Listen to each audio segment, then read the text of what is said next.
will follow up with everyone. So now I'd like to introduce today's presenter. He's a fellow of the Association of Chartered Certified Accountants, and he specializes in helping SME businesses, particularly those within the property and recruitment sector. Together with a number of the Davis Grant team, also he has a significant specialism within the technology and startup sector. So this means advising innovative clients on research and development claims, investment schemes like ES and SEIS, EMI, doing business plans, and cash flow forecasting and cash management. Please, everyone, join me in welcoming Ben Chernoff. Thank you, Nick. Thank you. So let's get started. So yeah, thanks, Nick. Just to remind everyone, please do submit your questions via the question panel at the bottom. And if you haven't already, please download the workbook that was sent on the link with the Zoom, which is really useful. So I just wanted to start today with a thought of the day. So efficiency is doing better what is already being done. So really, we want to look at how we can make the business more efficient. There are so many processes and systems in your business. Some of these may already be systemized, others may be manual, but leveraging the technology available will help increase your efficiency, save time, and especially stress, which I think in the current climate, everyone is looking to do. So before we get stuck in, I just want to throw in our usual disclaimer that the information is purely educational and no substitute for tailored specific advice. And every business is different, even within the same market segment. So really, if you are looking to take this forward, we'd recommend that you get general and specific advice on this. So have you spent hours researching into technology, loading it up, started working with it, only to find that there's major process missing that you need? Do you have two apps that you wish you could talk to each other to save you double entry? It's likely that there is an app out there that meets your requirements and syncs with other apps you use. And this is what we really want to go into in more depth on this webinar. So we'll kick off and look at the key benefits of systemization. Then we'll briefly overview what constitutes an app stack and why this is so important to businesses. And then we'll go into a little more into specific industries processes. And if you are in those industries, it might give you something to kind of click in your head and get things started. And then we'll run through a recommended process to actually help you choose those apps and finally some resources to help with your next steps. So what are the benefits of systemization? In my view, they're perfectly captured by the three S's. Every business needs all of these three. So just to kind of brief summary on the three of them. So sustainability. This means that the business can operate without heavy reliance on its owners. 2, scalability. This means that systems and processes are in place which will allow the business to grow without the wheels falling off. How would your business system cope if your turnover doubled? And lastly, salesability. Is as you'd expect. The business needs to be attractive for a future buyer. Having great systems and less reliance on owners increases the value of your business. And I think in terms of future value of the business, these are all such important points, because if you ever do look to sell your business, and I think as businessmen, that is something in the long term you might think of, if you leave that business and someone else steps in your shoes, they need to know that the business is sustainable, they can scale it, and it's saleable for them in the future. So putting that in the context of today's webinar, there are 4 components of an app stack, which we're just going to touch on briefly. So firstly, you might all have custom existing apps or pre-built apps, even kind of spreadsheets, which us as accountants always love, with complex formulas, tables that all connect to each other. And these are all software tools in a business. However, how the information is passed between these systems is also part of the stack. So integration saves you time, reduces errors, and avoids the need for double entry. For example, does your website contact us page generate a client in your customer database or CRM? Do proposals or quotes flow to invoice and job management? How do you reconcile online credit card payments? These are all called integrations. And this is an important point because most apps will tell you who they do integrate with, but not much of the detail how they integrate. For example, does your point of sale system send individual transactions to your accounting system or a daily lump? So if you're using Xero, for example, does it send individual sales per day, or will it say let's send it as a monthly lump or as a weekly lump? And these are all very important. The third piece of the stack puzzle is the platform the apps or systems are running on. So do you have in-house equipment? Is it outsourced? Is it in the cloud? If this sounds kind of like you're not sure what you're talking about, obviously, please speak to someone because these are really important things when you're looking to move into the cloud and move things digital. The last piece, and this is a crucial piece, is how you back up your data and ensure customer information is secure. I think the global pandemic has taught all of us many things, and one of these is how important it is to keep your data safe and accessible from any location. There's also strict privacy legislation being introduced around the world, so you really need to make sure where your data is and if there is a backup. We're also seeing a lot of hacks at the moment, and people asking for money to kind of release your data. And so these are kind of getting more and more regular. So why is your app stack worthy of all this attention? So systems and processes are essential for growth in your business. As your business grows, bottlenecks appear. Technology and improved systems really help with these bottlenecks. And high growth businesses have these systems in place to handle the growth as expected by your marketing plans. For example, the increased customer projects or sales volumes, manual systems won't cut this.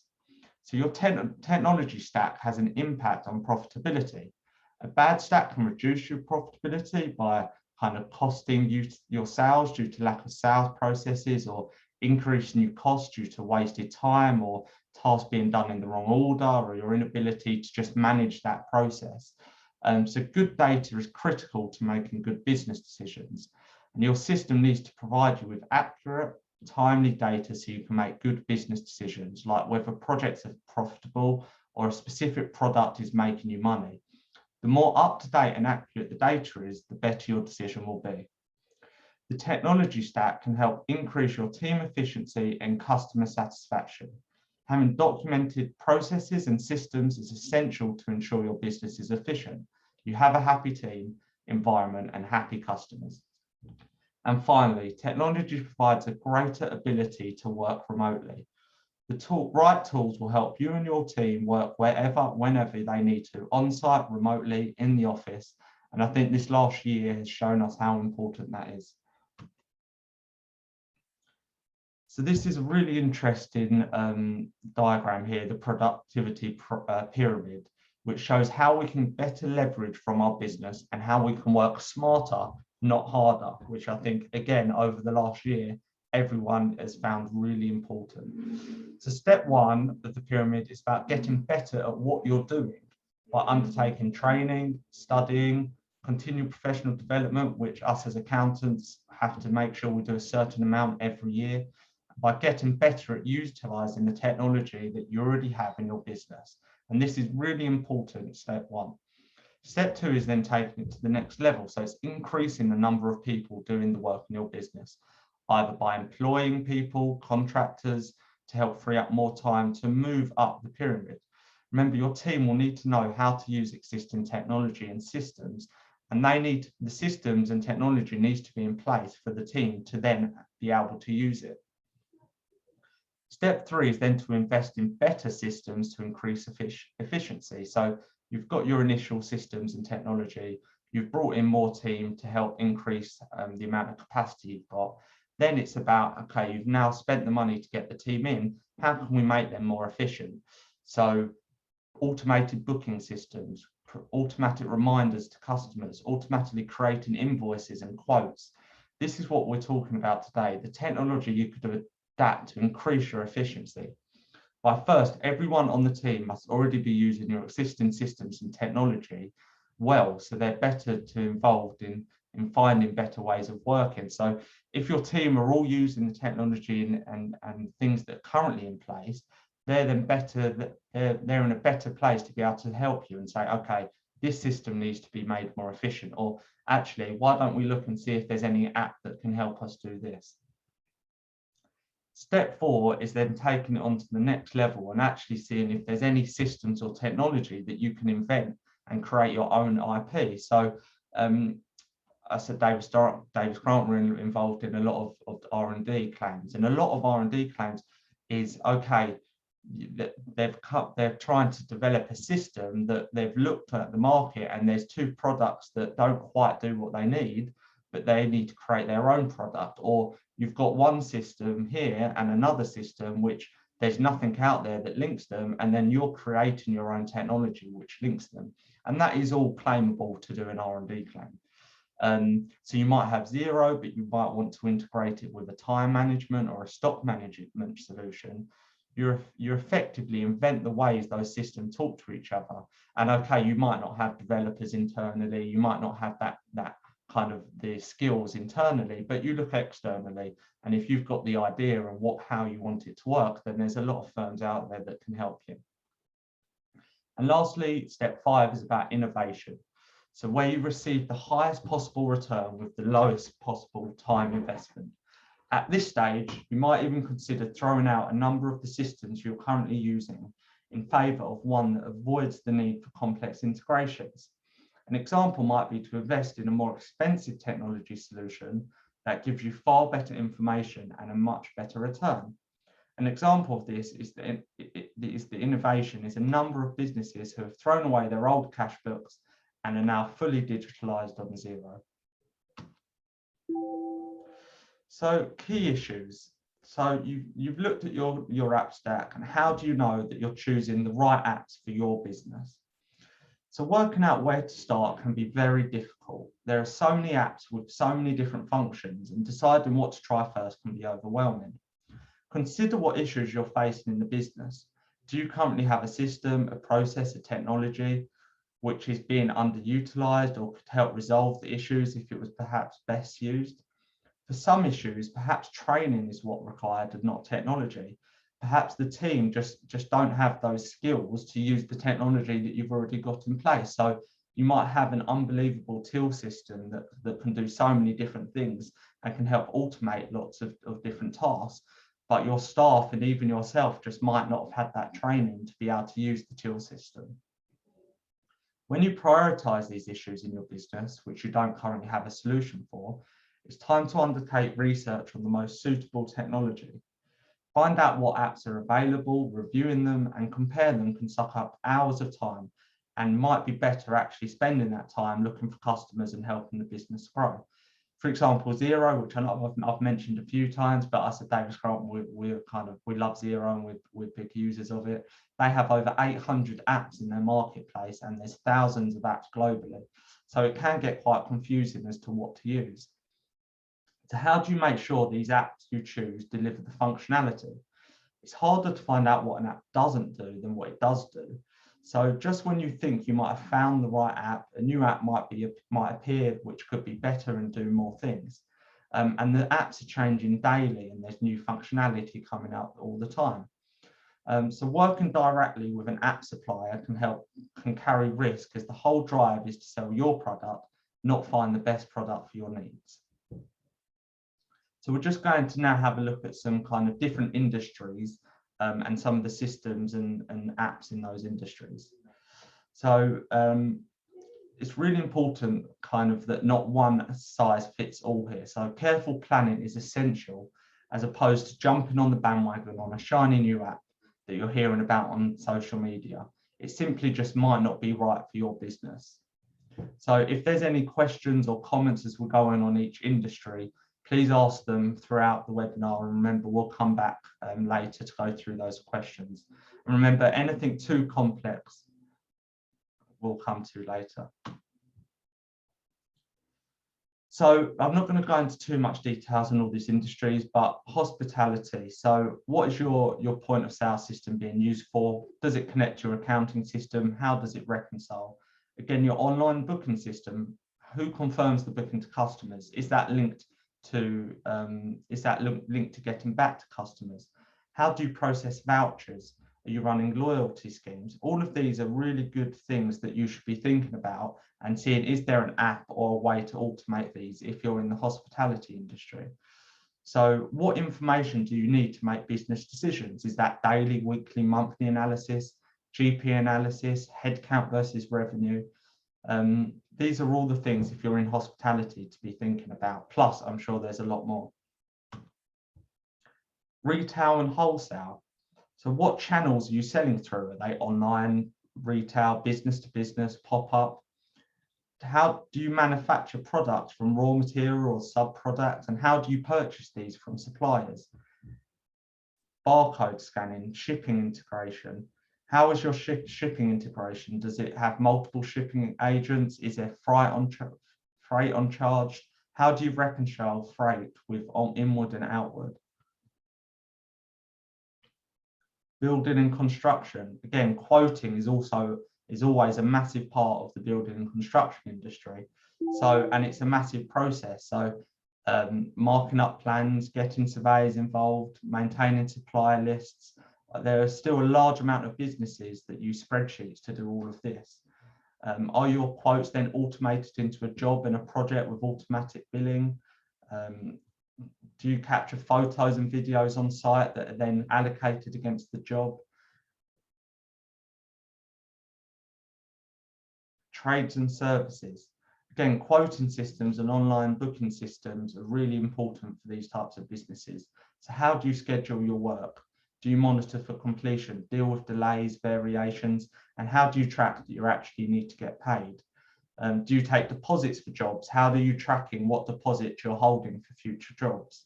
How does your team enter their timesheets and manage your expenses?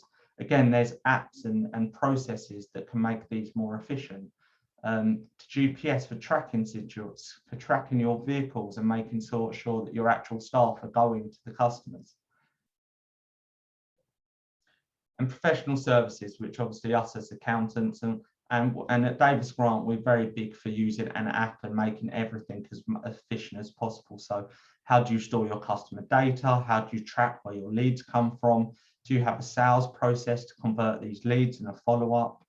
How are your quotes and estimates structured? Do you have an online proposal system that then automates kind of a billing once the quote has been accepted? And do you have an automated invoice reminder and debtor follow-up? And I think in professional services, obviously debtor management is vitally important, and a lot of this can now be automated.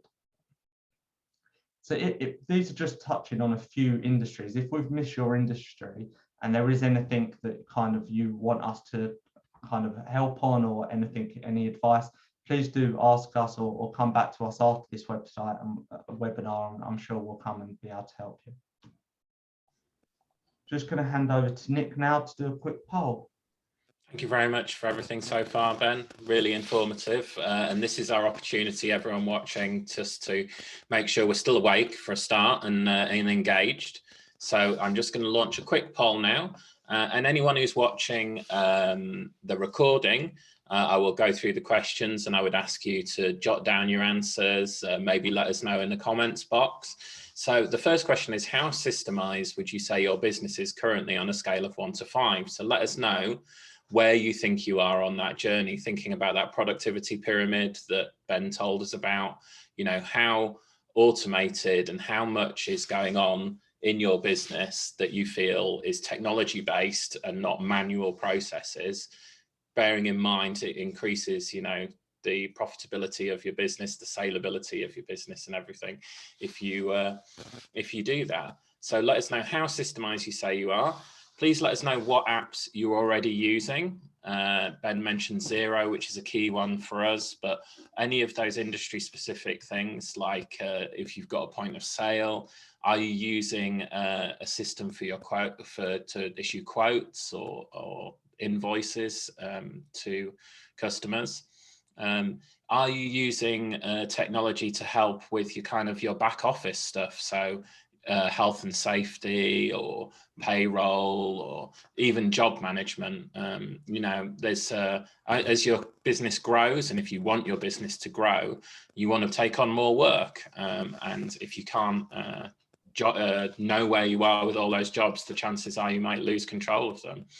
And then our last question is, how open are you to exploring a process to increase that use of technology? So this is what the rest of the webinar is about. So hopefully you're interested, but please let us know on a scale of 1 to 5 how interested you are. The fact that you're here probably helps us to understand that.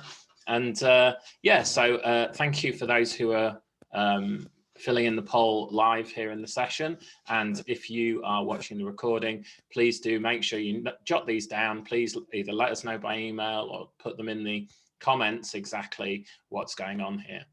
Okay, so Ben, we have some good results here. We've got one person who says that their business is totally automated already, really systemized. That's brilliant. That's really good news. And then most people are in the mid range, saying 3. A lot of people are already using 0, and one is using Receipt Bank, which we know has just been renamed as Dex, so we'll go on to talk about that. And a couple of also using an invoice system and stuff for payroll. And overall, everyone's interested over 3 in hearing the rest of the stuff and about learning about the process. So back over to you. Thank you very much, Ben.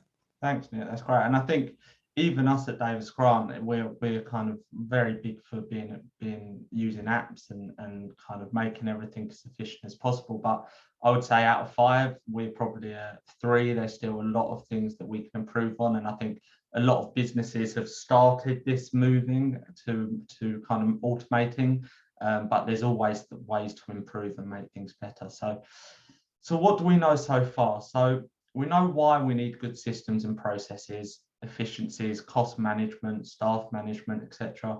We also know that it's a complex problem. Which app to use? Does it do everything we know? Kind of how do we integrate it with other systems? And we can also now identify some of the unique needs for the businesses and different types of industries. So the next stage of the webinar is going about how we actually implement new technology or apps and improving our processes. So we think it's really important that you follow this kind of 5-phase process to develop your technology or app stack. So step 1, start with a scope and business case to identify why, who, what. So it's really important that you start off by actually identifying why you're going through this process in the first place. Step 2, map out all of your existing business processes, and a cloud integrator will most likely have cheat sheets for you to help you do this. Step 3, determine your options and select your app stack and integration design. So once you've decided your app stack, map out your how you're going to effectively integrate it and make sure that it flows and the integrations all flow. Step 4, which is again very important, train, test, trial and implement. So like we mentioned earlier, it's vitally important with any new technology or any new system or process that your team are fully up to date with it, have fully been tested, and that you don't implement it until everyone gives you the green light. And I think the problem that we've seen previously, and I think a lot of businesses have, is that you might be 80% there and you don't want to, until you're 100%, you don't want to click the green button. But if you're nearly there and you think everyone does know the basics, I think it's important that you actually then do implement it, because I don't think you're ever going to get to 100%. Everyone's comfortable, and if you stay at 80% and you never click the green button to move, you're just going to stay there and you're not going to improve. So sometimes you've got to make that jump, even if you're not 100% happy. And then step 5 is review the success and ensure you have the support and the training and the third-party support to help you move forward. So scoping out the business case. So why do we scope out the business? Firstly, we can make sure that everyone is on the same page about the overall project and that we can have clear objectives and measurements for the outcomes. If we define what success looks like up front, we know when we have been successful. So what are you actually looking to get out of the project? If you get to the end of the project and you haven't defined what a successful project is, then you're going to get to the end of it and think, well, have we achieved what we wanted to achieve?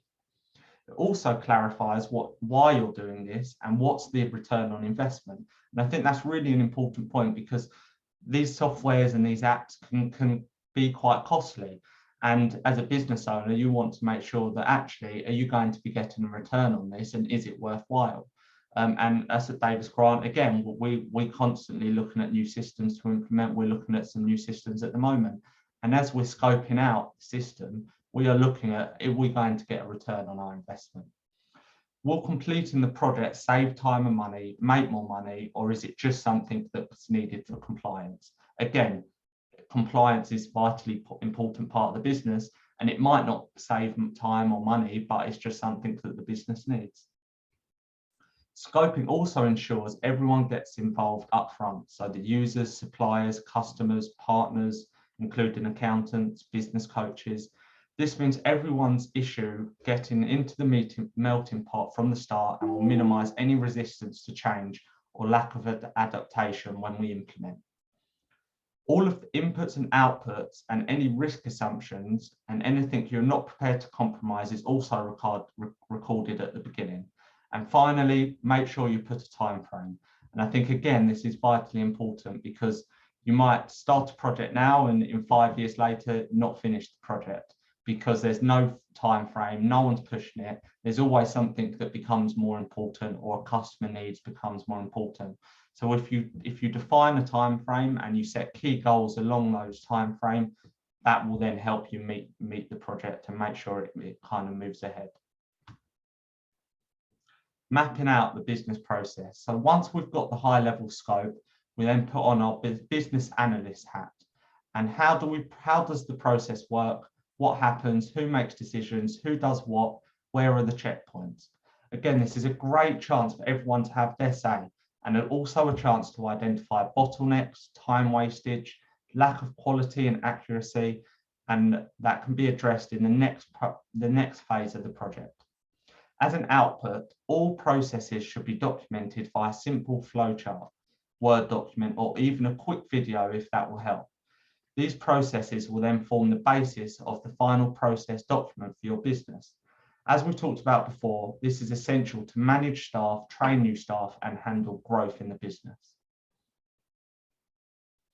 So the app stack design. So once you've defined all the processes, you can then actually start looking at what app fits. This is where a specialist can really help. So each app will have specific functions that you do or don't do. These must be mapped to your needs. So are you needing job management or detailed project management? How do you link up proposals, invoicing, time and expenses, inventory and financial management? And how does each app integrate to each other? How will it all fit together? And how do you actually pay for the app? So is it just a one-off fee? Is it based on volume of transactions or the amount of users? I guess and another important point is, how does the app actually look and feel to you? So does it feel like a good quality app that you're going to you want your business to use? What is their support like? And I think, again, support from whoever created the app or whoever owns the app is vitally important. Make sure you do a demo and a trial run so it actually fits your needs, and then use a prepared evaluation sheet that works for you. So whether that's price versus functionality or ease of use versus local product. These are all things that should be on your evaluation sheet. And then lastly, based on the results of the evaluation, define your app stack, work out how to train everyone and implement the new tools, and finalize the last stage of the project budget. And then implementation. This is obviously normally the bit that is difficult, and really it's the last stage to get things going. So complete any testing, trials or parallel runs, update all your processes and flowcharts to reflect the new process. So as we said, any new members of staff can then just look at the flowcharts and fit in, and then use these to train the team and update job descriptions.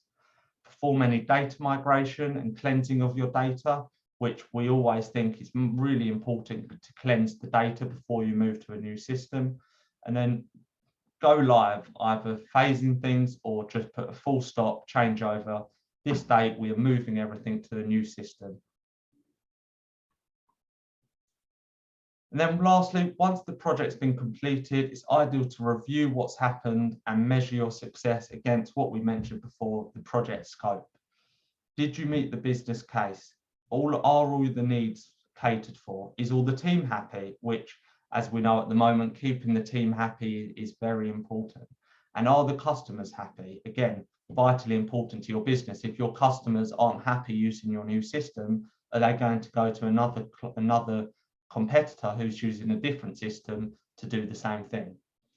Take on any learnings and implement actions to resolve or learn for your next review. Are all the integrations and reconciliations working? Do you have checkpoints to check that the actual data is working and is accurate? And do your team or any new team members new training? Maybe consider splitting the team up and getting monthly training sessions, or just have a check-in with them that they're happy with how it's all working. And then finally, set a time to review the mechanism and track any team ideas. So you might have just moved to a new system, but you should still be looking if there's any ways to improve that. And maybe every 6 months, you can actually have a step back and say, right, we've just moved to this new system. Let's have a look in 6 months' time and see if there's any other way to improve or make this system even more efficient. So now we're looking at your next step. So as you can see, systemizing your business to increase efficiency and a return is a very involved process. The benefits to be gained are also massive. For example, if you could improve your overall efficiency and lift your return by just 1% when your turnover is 500,000, that's the equivalent to an extra £5,000 of profit every year. Of course, we're hoping that the gain is going to be more than 1%, but even 1% is £5,000 for extra for the business to help you grow to that next level. Likewise, if we could free up 5 hours of your time or your team's time every week, what would that be like to get that 5 hours back to improve your work-life balance? And then what if you could reduce the amount of errors and mistakes because of the automation? Less stressful would your life be if you could reduce the amount of errors that are happening? So the aim of this webinar was really to help you see the benefits of taking a strategic and planned approach to systemizing your business. We want to help you get better benefits of better return, greater efficiency, and reducing the risk of errors. So what are your next steps from here? And really, doing nothing is not an option. Doing what you have always done is unlikely to give you the same results if you have done in the past. Remember, we want you to help improve your return and more free time and less stress, and not just stay where you are. Remember to put the oxygen mask on yourself first.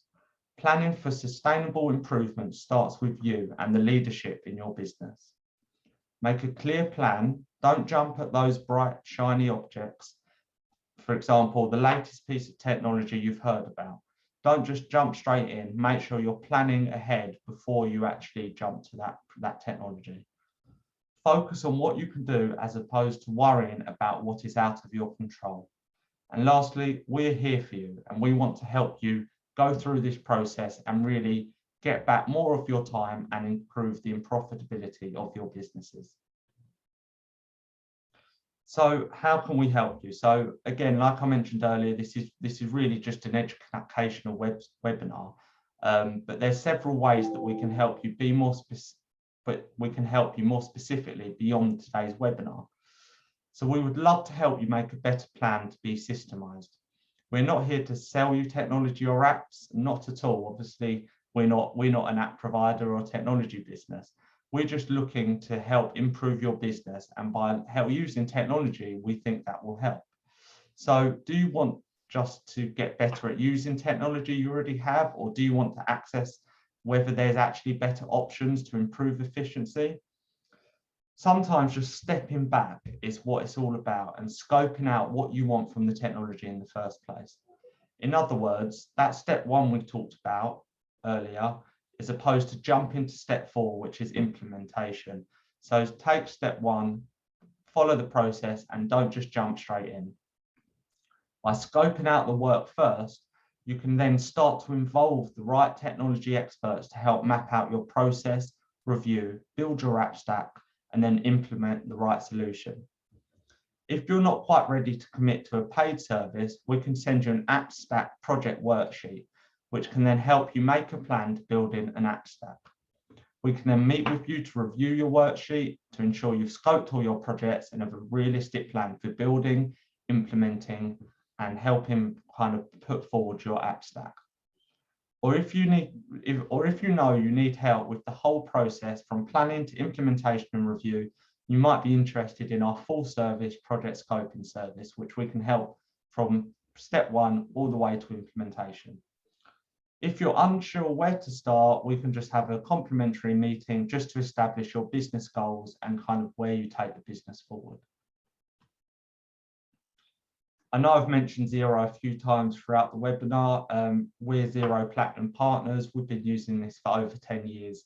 And if you haven't yet moved your business to a cloud-based bookkeeping software, this can really open so many kind of efficiencies and avenues to move your business to the next level. And if you haven't yet moved to Xero, or you are using Xero, but you think there's a lot more you could be doing on it, please do speak to us. We've also partners with Capitalize, which helps businesses obtain financing and loans. And over the last year, we've helped so many businesses with kind of C-bills and bounce back loans and obtaining invoice financing, which has really helped their business over these challenging times. Receipt Bank, which is now called Dex, which is involved in automating your invoicing, your purchase invoicing, and really making sure that system flows really easily. And again, we can provide you direct experience to all of these softwares. And lastly, Supportis, which is to do with HR and health and safety, which again, we can help you look at your HR and health and safety and really take it to the next level. So thank you very much for attending today. I'm going to pass you back now to Nick, just about if there is any ways of improving the content or the webinars, please do provide your feedback.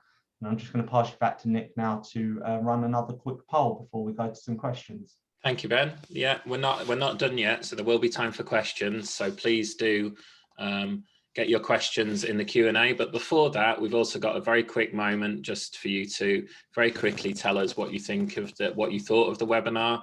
So please do tell us how valuable you found this webinar on a scale of 1 to 5. If you're watching the recording, please do give us a like or leave a comment if you really enjoyed it. And we'd like to know which of the topics that Ben covered really resonated with you. So was it the benefits of systemization, really examining the benefits of having an app stack, that productivity pyramid? Were you interested in, I think there was a lot of information there on the industry specific systems, a really good checklist there that tells you potentially, you know, depending on your industry, where you might be looking for new opportunities to introduce apps. Did you think that implementation process, excuse me, was really important? I think sometimes, as Ben said, our thinking is we always just jump into implementation and we skip over those things, and all we forget afterwards to come back and say, well, did that new app actually do work for us? And lastly, there's a question here, would you like us to follow up with you? So Ben has given you the options there. We're going to talk a bit more, and we've got time for questions to say, you know, what that might actually mean for you.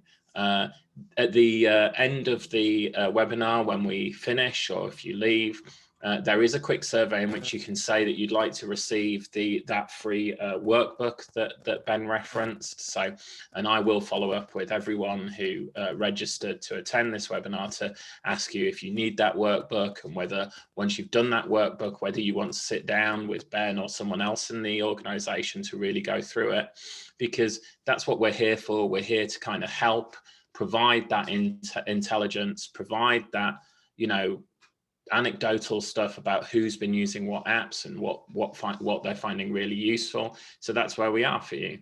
So thank you very much for those of you who have voted.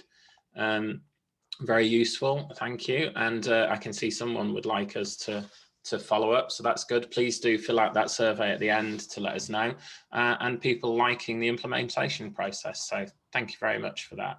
So now we come on to our questions. So there is some time if you would now like to put into that Q&A box, but I really enjoyed that content, Ben, myself. So I've personally got a question for you, and I guess it comes down to the, you know, a lot of the information we presented there had to be quite general.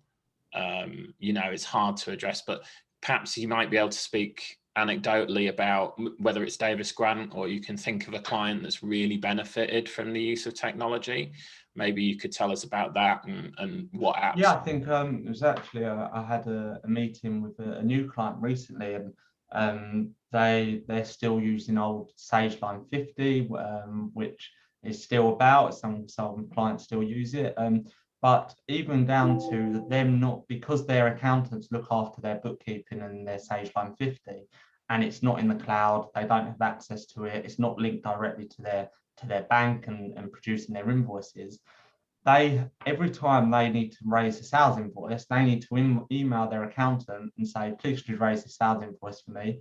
It might take a day or two for their accountant to come back to them, and then they've got to raise their sales invoice. And I had the meeting with him, and I actually went through on Xero raising the invoices, and he goes away quite a lot, this guy, and he was amazed that he could be anywhere in the world. He could raise his sales invoice himself. He could link it to any costs that have been allocated to the project. He could link it to timesheets, to expenses, raise that invoice, send it to a client, and with a link to Stripe, with a link to go cardless in terms of being paid directly. Yeah.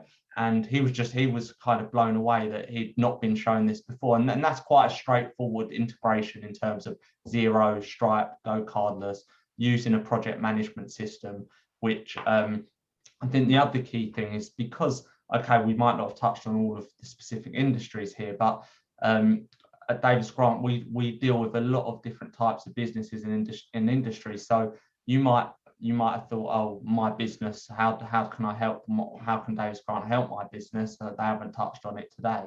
But please do speak to someone here, because it's most likely we do have other clients in your industry that we can then pull knowledge from. Okay, they're doing something in terms of using this system with this app, and therefore we can then kind of help you recommend. And also, we've also got a lot of experience in doing these kind of app integrations and moving people into the cloud. So I'm sure there are ways that we can help people's businesses. I guess it's important to establish those. You know, it's hard to think that there are people who are either doing things on paper or don't have direct control of their systems, as you described, Ben, but it's important to note that there is still a lot of people. For those people who already might be using Xero and are looking to like the extensions, what do you think are the key ones? Would you say like the receipt bank that we did? Yeah, I think, yeah, a purchase invoice processing system is really important, because who wants to just sit there typing, entering the invoices? With something like Receipt Bank, you send it to an email address, you can use your phone in terms of an app to take a photo of the receipt, and therefore it pushes direct into Xero. If a year later you're not too sure what a cost is, you can go into Xero, you can have a look at what that invoice is. It has a copy of the invoice in Xero there for you to check. And also, if you're a business where, let's say you've got a financial controller who deals with the invoice side, and you've got your finance director who pays the invoices or approves the invoice, they can be processing the invoices through to an approved stage, and therefore the finance director or the CEO or the CFO can come in, look at all the invoices that need approving and paying, and can then approve them.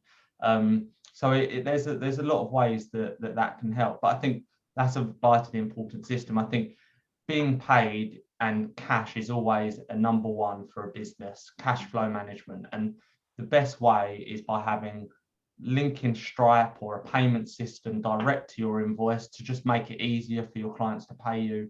And I think direct debits are also getting a very big, and getting something like Go Cardless set up where it links to your Xero, it automatically sends a link to your customers to set up a direct debit.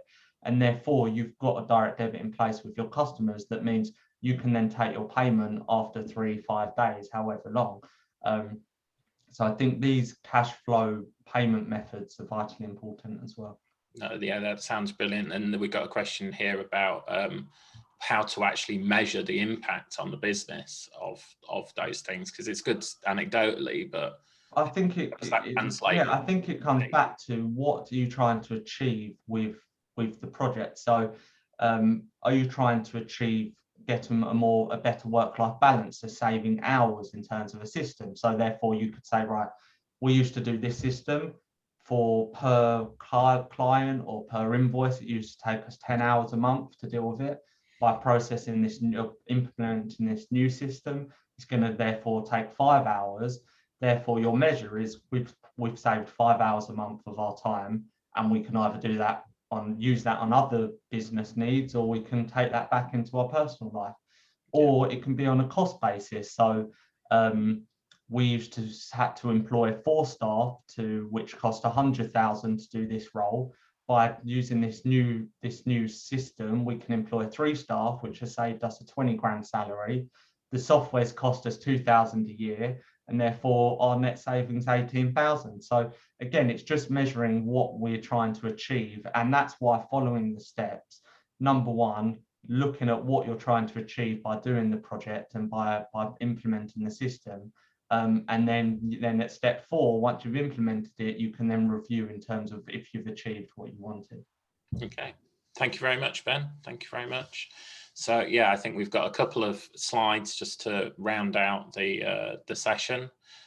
So a parting thought from you, Ben? Yeah, so again, software is the magic thing whose importance only goes up over time. So like we've said throughout this webinar, the technology is increasing at a rate that each year things are getting more and more systemized, and software and technology is getting more and more important.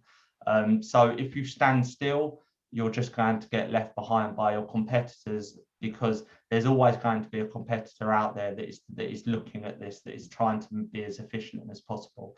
And like we said earlier, you cannot do nothing, and standing still is really it's not what you should be doing. Yeah, you're going to get left behind if you're standing still in these days, aren't you? Exactly. Thank you. So yeah, just to highlight our next live session next month, in a few weeks in June, will be 7 practical ways to grow your business. Quite different stuff, not talking about technology, and that will be with Stephen Sanford, our growth guru, one of our other directors. So please do register for that. You will get the usual email invitations if you wish to attend that as well. So please do register there. And to close out, obviously, I would like to thank you, Ben, for your time. Anyone who wants to follow up, please, Ben is ben@davisgrant.co.uk. I am Nick at davisgrant.co.uk, and I will be in contact with everyone who registered to follow up to see if you need any extra help.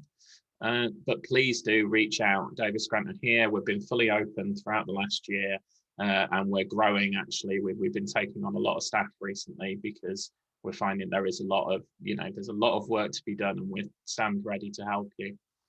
Thank you very much, Ben. Perfect. Thanks, Nick. Thank you. Goodbye, everyone. Thanks, all.